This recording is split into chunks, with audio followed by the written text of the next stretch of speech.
ഒറ്റ നോട്ടത്തിൽ കാണുമ്പോൾ ആരോടൊക്കെ ദേഷ്യപ്പെട്ടിരിക്കണ പോലെ തോന്നുള്ളൂ. ഹലോ നമസ്കാരം, അജ്മലാണ്. ഈ മത്സ്യത്തിൻ്റെ പേര് ആദ്യമായിട്ട് കേട്ടപ്പോൾ ഒരു കൗതുകമായിരുന്നു. ലെതർ ജാക്കറ്റ് ഫിഷ് എന്നാണ് ഇതിൻ്റെ ഔദ്യോഗിക നാമം. ഞങ്ങളുടെ നാട്ടിൽ ഇവനെ ഉടുപ്പുരിമീൻ എന്ന് പറയും. ചില ഭാഗങ്ങളിൽ കലപ്പാക്കളാത്തി എന്നും അറിയപ്പെടാറുണ്ട്. നിങ്ങളെ ഏരിയയിൽ ഇവന് ഏത് പേരിലാണ് അറിയപ്പെടുന്നുണ്ടെങ്കിൽ അതൊന്ന് കമൻറ്റ് ചെയ്യണേ. ഗ്രില്ല് ചെയ്യാൻ, പൊള്ളിക്കാൻ, കറി വെക്കാൻ, ഫ്രൈ ചെയ്യാൻ എല്ലാം ഇവനെ ഉപയോഗിക്കാറുണ്ട്. വളരെ സിമ്പിളായിട്ട് സ്കിൻ ഔട്ട് ചെയ്യാൻ പറ്റുന്ന ഒരു മത്സ്യമാണിത്. ഉടുപ്പ് ഊരി കഴിഞ്ഞപ്പോൾ ആളാകെ മാറി, നല്ല വൈറ്റ് കളറിലേക്ക് മാറിയിട്ടുണ്ട്. ഉടുപ്പുരിമീനിൽ തന്നെ 2 ഐറ്റം ഉടുപ്പുരിമീനാണ് ഞാൻ കണ്ടിട്ടുള്ളത്.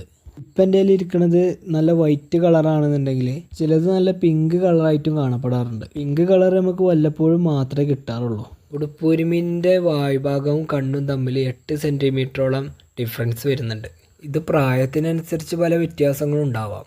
വായും കണ്ണും തമ്മിൽ ഇത്രയധികം വലിപ്പ വ്യത്യാസമുള്ള മറ്റു മത്സ്യത്തിനെ ഇതുവരെ ഞാൻ കണ്ടിട്ടില്ല. കറി വെക്കാനുള്ള പീസാക്കാൻ വേണ്ടിയിട്ടാണ് ഇന്നെൻ്റെ കയ്യിൽ കിട്ടിയിട്ടുള്ളത്. കറി വെക്കാനാണെങ്കിൽ തേങ്ങ വറുത്തരച്ച് കറി വെക്കാനാവും ഏറ്റവും ബെറ്റർ. പേഴ്സണലി എനിക്കിഷ്ടം ഇവനെ ഗ്രില്ല് ചെയ്ത് കഴിക്കാൻ വേണ്ടിയിട്ടാണ്.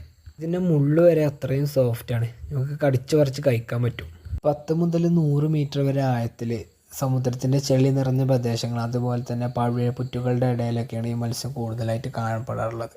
ഇന്ത്യ, പസഫിക്, അറ്റ്ലാന്റിക് തുടങ്ങിയ സമുദ്രഭാഗങ്ങളിൽ ഇവന്മാരെ കണ്ടുവരുന്നു. ഇതുപോലെ വെറൈറ്റി ആയിട്ടുള്ളതും 100% ഫ്രഷ് ആയിട്ടുള്ളതുമായ മത്സ്യങ്ങളെ വാങ്ങിക്കാൻ താല്പര്യമുള്ളവരാണ് നിങ്ങളെങ്കിൽ ധൈര്യമായിട്ട് നമ്മളെ ഷോപ്പിലോട്ട് പോകുന്നത് കേട്ടോ. ഇതുപോലെ ഫിഷ് റിലേറ്റഡ് ആയിട്ടുള്ളതും ഇൻഫർമേറ്റീവ് ആയിട്ടുള്ളതുമായ വീഡിയോസ് കാണാൻ താല്പര്യമുള്ളവരാണ് നിങ്ങളെങ്കിൽ ചാനൽ സബ് ചെയ്ത് കൂടെ കൂടിക്കോളൂ. Have a nice day.